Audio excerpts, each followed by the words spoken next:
Before we get into the video, guys, as you know, we're on the road to 1 million subscribers. So if you're brand new here from free to play, or you're somebody who just started watching my channel right now, if you enjoyed this video, make sure you do drop a subscription. It helps me out massively. If you're somebody who watches my content consistently but you happen to not be subscribed yet, make sure you do check real quick if you're subscribed to the channel, because it's easy to not be. So make sure you do hit that subscribe button and let me know down below when you have. I appreciate every single one of you guys. You're the absolute best. Thank you for all the support on the channel. Hope you guys enjoyed today's video.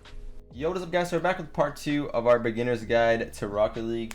And I'm making this, of course, because free-to-play just recently came out. So there's a bunch of new players, and I'm trying to help them out any way I can. As you can see, there's a billboard right there about free-to-play.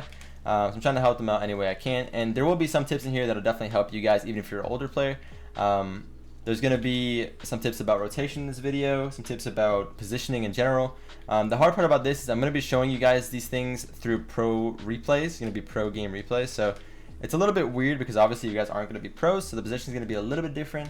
But I'm going to try to go over it as best as I can and explain the basic idea of rotation and what you should do. But it gets a little bit different when you get into the higher levels, so it's a little bit hard to explain perfectly. But I'll try my best. But we're going to go over the stuff that's not directly like gameplay based or team based quite yet. We're going to go over the fast aerialing mechanic, half flipping, and wave dashing. So those are 3 things that are huge for you to learn early on. So we're going to go over fast aerialing first. I think this is honestly the most important mechanic in high level play. This is one of the biggest ones to learn, because if you don't know how to fast aerial and you just do this, if you just do that, you're going to get beat to every single ball. Every single pro player is going to just destroy you to every single ball. You're not going to have a chance to even hit it. Alright, so I'm going to show you what a fast aerial looks like first. It looks like this. That's all a fast aerial is. So the thing about a fast aerial that's really good is you save boost, you get up way faster. You also have a more direct path to the ball rather than doing a single jump and just doing this, right? Your path to the ball is going to be much better in general when you're fast aerialing. So it's something you definitely need to learn, and it'll give you a huge advantage even if you're just starting to play the game now. So I try to explain this the best I can, but pretty much the actions of a fast aerial, what I like to do for a difficult mechanic that's hard to learn at first, is split it up into 3 things. So you're going to be holding boost the whole time. So that's the first thing you need to do. Obviously, you're going to be holding boost pretty much the whole time, because when I'm doing a fast aerial, that's what it looks like, holding boost the entire time. You got to find binds that feel good to you. For me, I hold circle the whole time. My thumb just goes from circle to X twice like this. That's me not using my left hand at all. So this is the action that I'm doing without using my left hand at all. Just my right hand. I'm going circle to X, X twice. So just do that in free play first. That's all you got to do. And then we got to throw in the hard part that includes the timing. Okay? That's the first part of a fast aerial. So now let's slow it down and let go of our boost. Let's just break it down very slowly without the boost. Okay? So we're jumping, tilting back, and then we're jumping again. That's all it is. Now, the thing that a lot of people experience, the thing that makes this hard, is you might accidentally backflip. You gotta jump, tilt back, let go of your stick, and jump again. Jump, tilt back, let go of your stick, jump again. Because if you hold your stick, you're gonna backflip. That's the hard part about fast aerialing. And in general, guys, you want to learn how to normally aerial before you can fast aerial, but that's not necessarily the case, I think, because if you could just learn how to fast aerial first, it's better, right?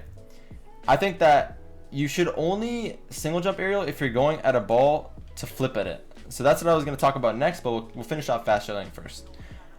So like I said, you're going to be jumping, tilting back, and jumping again. Now do that with the boost.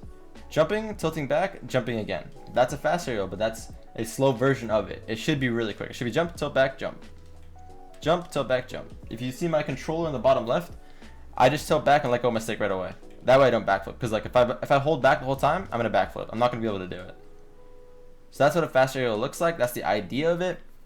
And like I said, it's going to take some time to get used to, but just break it down into little steps. Like I said, hold down boost, double jump X, and then the action of jump, tilt back, jump again. Do that, and then just do it quicker and quicker over and over again, and you'll get more and more comfortable.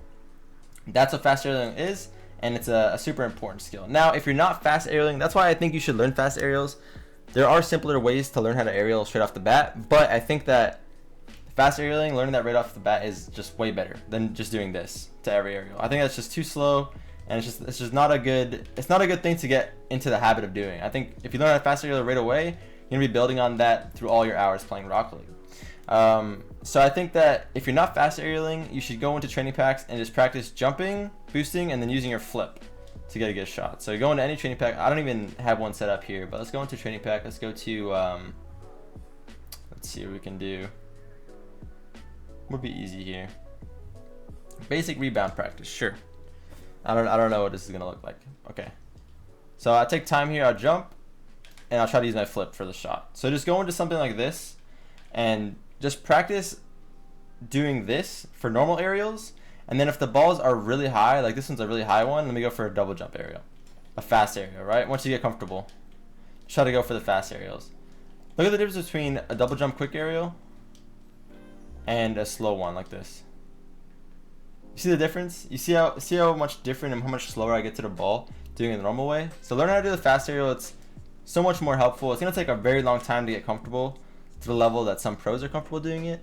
But what I will say is that it's one of the most important skills, one of the most fundamental, like high level skills that you need to know. So like I said, guys, if you're not double jumping, you should save your flip and just use your flip into the aerials. Those are the best things to do when you don't have to double jump for the ball. You should take your time and try to get a good flip shot into it. So that's why I think that learning how to fast aerial is good, because you don't need to do anything besides fast aerialing for balls that are high up, in my opinion. You can't hold your flip that long, and you shouldn't be single jumping. So fast aerialing is by far one of the biggest skills that you need to learn. So I hope that my little tutorial made sense to you guys. It's a very weird, confusing mechanic to learn just visually. You have to try it. You have to give it a try yourself, or else it's not going to make a crazy amount of sense straight off the bat. This stuff probably looks a little bit weird to you guys if you're brand new, because there's a lot of things you don't know about yet. But I'm using my flip there because I actually got a flip off of the ball. If your four wheels come off the ceiling or off the ball, it's called the flip reset, and you have an unlimited flip because the game thinks you never jumped, but you got a reset off the wall or ball. So that's something that's a thing as well. I can make tutorials on that in the future. I don't have like a lot of tutorials on it. I made a double flip reset tutorial not too long ago, but that's going to be way too advanced for you guys if you're brand new. There's a lot of super advanced mechanics I haven't made tutorials on yet, and they're honestly really hard to make tutorials on, like this, these double tap flip resets, like off the back wall like this. It's a hard thing to explain how to do perfectly. It just takes time. You need to get a feel for it. There's a lot of things I want to make tutorials on. You guys just got to let me know what you want to see down below. So I covered fast aerialing. Let's get into half flipping. Half flipping is a huge one as well. Half flipping is one that every single pro uses every single game multiple times. So half flipping is something that, like, say you're out of position here, you're gonna back off like this and you can turn your car around rather than doing this. The alternative that most lower level players would do is this, which takes you much longer than just like a really quick half flip like that. So instead of just doing the good old U-turn left or U-turn right, what you're doing is a backflip flip cancel. So you can flip cancel by dodging in one direction. So say I dodge forward, but I flick my stick after my dodge downward. So I'm going to dodge forward and flick downward, and my car does that. So all it does is cancel the animation of the flip. So the whole flip is like this, but when I flick down, it cancels the animation. It makes it look weird, right? So that's the idea of what a half flip is. So you're going to start by doing a diagonal flip either to the left or to the right, whatever feels more comfortable to you, whatever your finger can naturally do. For me, it's to the left, so down left. So I'm going to diagonal flip down left. That's the first step to a half flip. And then you're going to take that down left input and you're going to flick it from the bottom left of the stick. If you look at the bottom left of your screen right now, the bottom left up to the top of your stick. That's what you're going to be doing for this action while holding your air roll. That's what I do personally. I don't think you need to hold air roll. I'm going to try not doing it. Yeah, I'm not holding air roll, and you don't really need it at all. I use it for the very end to make sure that it finishes up completely, the full rotation. But that's what it is. It's pretty much a diagonal backflip, and at the bottom of your flip, you're flicking your stick from the bottom left to the top of the stick. And if you're on the right side, you're flicking from the bottom right to the top. So some common mistakes that you'll have during this is if you do it too quick, it looks like this. Your car will go pointing up, and that's why you have to find the timing. It has to be more of a smooth, fluent timing to it. You see how smooth that looks? It's because I have a lot of practice, a lot of time doing it. But the first time I did this, it looked like this. Okay, because everyone thinks you gotta just slam your stick up full speed. You don't. Try to think of it as one motion. Don't think of it as like a snap a quick snap. Think of it as I'm going bottom left and I'm just slowly bringing my stick up. Bottom left and I'm slowly bringing my stick up. Don't snap your stick, because look at my car. It shouldn't do that, right? It should be one nice motion together. So that's something that takes time to learn, and again, you will have this mistake. This is something that every time I've taught someone how to half flip, I've taught a couple people so over time, like brand new players. My brother was somebody that struggled with this when I was teaching him. It would just go up every time because we do it too quick. So just try to slow it down. If that's happening, you're just flicking your stick too early, that's all. So just try to slow it down. Think of it as one motion. That's all you gotta do. So yeah, again, that's just a diagonal backflip, and then you're pulling up at the very end. And that's pretty much used for whenever you're pushed up too far, the ball goes over your head, you can get back really quick like this. And that mixes in well with the last thing that I mentioned in the previous part of this video, holding down your drift button. Whenever I land, I always hold my drift, because if I land sideways, like I could just keep doing like drifts like this, keep my momentum the whole time, just doing half flips, because I'm holding my drift the whole time. That's why I mentioned that in the recovery portion of the last video. That L1 tip, or that's my drift button. But in general, whatever your drift button is, that's why that's important. Because if you land awkwardly off the half flip for whatever reason, you can recover easily because you're holding your L1 button. So that's it for half flips. It's pretty straightforward. You'll get an idea of it. But yeah, just get the motion down, and it'll come to you naturally. And it's something you just never forget once you learn it. It's something that it takes time for sure, but once you get it down and you understand how it works, you'll just never forget it. Alright, so next thing we're going to get into for like just pure mechanics and gameplay wise is wave dashes. There's a lot of weird ways to wave dash. This is a chain dash on the floor. You could do left to right chain dash. There's even wall chain dashes, which are like this.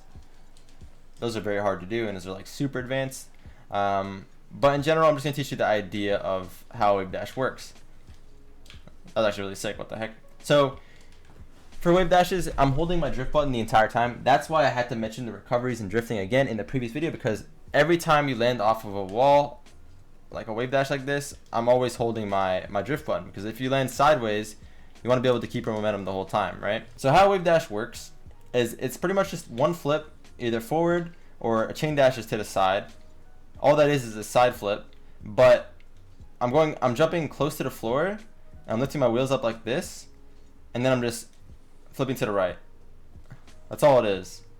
Slow it down. So my flip to the right is just cancel it out because the ground is too close to my car when I flip. So it's giving me the speed of the flip without having to see the animation, which is a really useful skill, because I could jump off the wall like this and wave dash once, and I get the full speed of the flip for doing nothing. Pretty much doing this is the same thing, except way faster doing this. That's the exact same speed you would get from a flip, except instantly. That's why wave dashing is a super important high level mechanic right there, because you can see how much speed I just got from doing nothing. Let's jump off and just flip. So how to do this, the best way to explain it is you're gonna do a little tiny jump, be close to the floor, and then you use your flip, your second flip forward, or to the left, or to the right. It depends on the situation, but you can do this any direction. You can even do this backward. It's super hard to properly explain this, but I think it's pretty easy to tell what's going on. You just jump when your wheels are really close to the floor, and you get the speed of the flip without the flip having to go through. I'm trying to show you guys what it looks like when you mess it up. So if you jump too high, that's what it would look like, and you don't get it right. But if your wheels are close enough to the floor like this, you're gonna get the full speed of the flip. There's some cool things you can do with this that like some freestylers do, where they do like a spin like that. If you just do it on the front wheels, there's some on the back wheels as well, like this. You can do some weird takeoffs. But in general, a proper wave dash is just like this. And this is going to take some feeling out. It's just going to take some time. You got to just get a feel for it. But the idea of it is literally just a front flip when your wheels are about to touch the floor. And it's going to give you the speed of the flip without the animation having to go through. And this is most commonly used in pro play off the walls. You land off a wall and you just do that, because you get full speed pretty much instantly. And it's quicker than doing this whole jump and then flip like this. And you can't actually turn right away. Whereas if the ball's behind you, you can wave dash and turn right away and go into it, right? It's much better in so many different ways to wave dash instead. That's the whole idea of wave dashing. And now we're going to get into the two things that are very difficult to explain, but I'm going to try my absolute best to give you guys the best idea of what I'm trying to say. So we're going to get into rotation and positioning, and I'm just going to go over one replay and just got to give you guys examples. Because I'm going to try to cover rotation now, and it's a hard thing to cover, honestly, but I'll try to cover it as best as I can. I'm going to be showing you some threes gameplay, and the idea of rotation is that there's going to be somebody on the ball, someone waiting a second man, and then a third man further back at all times. That's pretty much how every threes team should position. Threes is the professional game that's played in Rocket League, so that's how everyone should position at all times. For example, here you have Reynolds, who's coming back off of a big challenge. You have Arsenal, who's stuck in net. The sad face name is Arsenal. Hashime is typical. This is SSG. They're one of the best NA teams right now. I'm going to be using this replay as an example. So here we see exactly what I'm talking about. The idea of Rocket League is you always have one guy as third man, one guy being second man to challenge, and then one guy that would be the first guy to challenge. And that's pretty much how every basic team is set up in pro play, and that's how you should try to set up in your ranked games. It is a little bit harder because there's no communication, but that's the idea of it. In 2v2, it's the same kind of idea. There's always a first man and then a last man. And the first man tries to make it as easy as possible for the last man to get the ball for free if that team has possession and the other team's doing the same thing. The first guy's trying to make it as easy as possible for the last guy. So I'll cover all of that really in-depth stuff in another video if you guys want it. But I'm going to try to cover basic rotation. I don't know if this is the best replay to show this, but I'll just try to show you some examples here. So see this play unfold. Justin is the first man here. His is out to Garrett. Garrett hits out the back wall. I'm third man coming in. That's my job to be there next for that ball. They created a play going forward. I got to be there. I got to try to finish that out. And I do. I slotted it well. That's going to be a goal for us. So let's see how the kickoff unfolds here. There's always one cheater. One goes for kickoff, one goes for back boost. So I'm second man here. I'm just trying to teach you guys how basic rotation works here. So Garrett should be up for this ball. I'm winning across here. Justin's going to be last man. I beat him to this.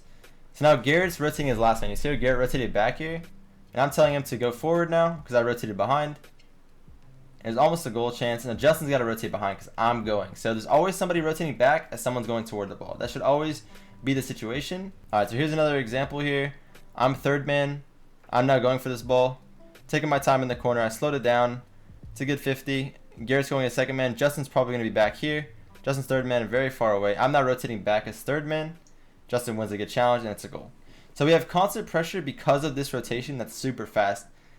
Over and over again, just going for the same balls over and over again. So you see how, even if this had gone wrong, I'm going to be back. There is some open space in the field here, but I'm going to be rotating back on the left side, and there's really no downside to that play. Let's skip ahead to their goal. Let's see their situation. I'm going to rotate around this way. Let's see how they got a goal here. They have a little bit of a break in rotation, but they still get a goal out of the situation, I'm pretty sure. So you see Reynolds is going for a bump here on Garrett. He passes back in front of our net, and he starts rotating back, right? He's rotating back. Sipical's in third man position right now. Reynolds should rotate behind him here, and Sipical should come in middle a bit more. But Reynolds turns with Sip at the exact same time, so they must not have calmed it properly. And then it comes middle. And instead of Sip being the one who should have been in Reynolds' position and Reynolds been further back, it should have been swapped, but it still worked out. Sip has to come in here. He gets a shot, and it bounces the bar down, and no one can actually go for the ball, and they get a goal out of it because Arsenal's rotation comes in here at the end. But they messed up the rotation a little bit, and it made it really awkward for us. I think we might have been confused by it a little bit as well. It's a little bit weird looking. But that is an example of like a mistake in rotation. But here we have, I'm third man. You have two people in front here, so I'm just waiting third. You can see we have a clear idea of what we want to do in offense. We have two people forward. We have one guy waiting third, far back, and we can cover anything that happens here. If it gets boomed far, I can kill time for my team to get behind me, and then I'm first man in the play, and someone's going to be last. So I'm going to get bumped here by Arsenal, and I'm third man. I know I'm third man, but I also know that Garrett's going to be coming back. So this is my ball to now go for. In my opinion, in my eyes here, I'm now the new first man of this play. So I'm going to go for this straight away. I know my teammates are going to be behind me, because look, I'm now first man, Garrett's going to be second man, and look who's behind. Justin's third man. That's how you got to think about rotation, right? There's going to be order of people that should challenge the ball. It's a double commit from Garrett and Justin, but it's okay. I'm back here, and I'm going to play it well to the corner. So I'm rotating back as third. Even though both my teammates went up, always rotate behind your teammates like that. And even though it's a little awkward situation, just hit it forward. Not the best touch from you, but it's still dealt with well. Good pass over to Justin, and we get a counter attack out of that. So turn to double commit into a goal regardless because we have a third man back there. And their rotation was late there because look at Arsenal. He's last man for a while, right? His teammates are just landing for this. He has to not go for this ball. He has to try to cover goal side. He has to try to cover at least the pass middle. But he turns toward me here, thinking that he's going to fake challenge me. But I'm already up for this ball, committed to the pass. So it doesn't matter what he's doing. And now Reynolds is not back, so I got the pass over to Justin. It's a wide open net. Instead, Arsenal should have just waited, try to get back, try to kill time for Reynolds, cover this pass, and then his teammate's going to be last back. So he should have, again, been first man in that play. Like, think of it as you're the first man challenging, you have to get in the way of this ball. And your teammate's going to be behind you. He has to try to kill time like that. But he didn't do it in that situation. That was a good job on our part to rotate properly when it was a big double commit there. So again, I'm third man here. Now I'm going as second man. Garrett's rotating back as third man. You see like the basic idea of how this works. It's just an order of who should be going for the ball next. We're both up forward here. It's okay from Garrett to miss that. I'm trying to kill time. Justin's last back. Garrett's rotating as last. See how Garrett rotates all the way back? Taking a wide turn here. That way, if they do bang this ball out, SSG loves to control the ball like this. That's a good kill from Justin. And now Justin's the new third man. So it's very like dynamic is the best word to explain it. There are no set in stone positions. You see I'm rotating back as third now. Justin is now the new third. I'm waiting a second. So it's very like set in stone of who should be going for the ball next. And it's very obvious to everyone playing on the field, like everyone on each side of the field, who should be going next most of the time. There should never be like a confusion of who's next. Again, Garrett's rotating back here. I'm rotating all the way back. Garrett turned. So you can see the idea of how this works. It's pretty clear, I'd say, even if you're a brand new player. But it looks a lot easier than it is to coordinate this wall, obviously, because you have to be calming properly, and it's a constant rotation. Like we have Garrett as third man here. I go for this ball, cause some pressure. I take the boost. Justin goes for this. I'm now third man. Garrett goes for the shot. Constant rotation of going left and right over and over again. So that's the idea of rotation. It's very hard to explain, but pretty much the basic points are this. You don't want to be in the same spot of the field as your teammate is. You don't want to waste two players in the exact same position because you're not covering a lot of the field. You want to try to give your players on your team options. If you're playing 2v2, the same situation, you don't ever want to be in the same spot as your teammate, especially in a 2v2 because there's nobody else on the field to help you out, right? If you double command a 2v2, it's a goal. But threes is the main game mode that we're covering right now. And the whole idea for threes is to always make sure you're spread out from your teammates. You cover as many options as possible. You're ready to challenge, ready to bait out the ball for your teammate. You can just drive up to the ball, get your teammate a free ball just by driving up and showing presence, right? So doing that for your team is really good as first man. Just doing things like that to help out your rotation be cleaner. That stuff's extremely important. It's hard to even, explain. It's something that you have to just learn over time. But I hope you guys gain some knowledge and idea of how rotation works. Pretty much it's always a first man, second man, and third man. And make sure that if you are the third man, you play safe. That way that ball can't get boomed over your head, because that does happen even in pro games still. It's happened to me even recently. I make that mistake quite often still, where I'm a little bit too pushed up and that ball just gets blasted over my head and I have to go all the way back, instead of being in a better position where you can just keep pressuring and keep that ball in. So even though this is a super high level gameplay, I hope it wasn't all gibberish, and I hope I can help you guys a little bit. I'm trying my absolute best. It's a very tough thing to cover, very tough thing to explain properly, but I tried to give you guys examples. But anyway, I hope you guys enjoyed the video. Have yourself a wonderful day or night, whatever time it is when you're watching this. Let me know down below if you did enjoy or learn things. Love you guys, and I'll see you guys on the next one. Peace.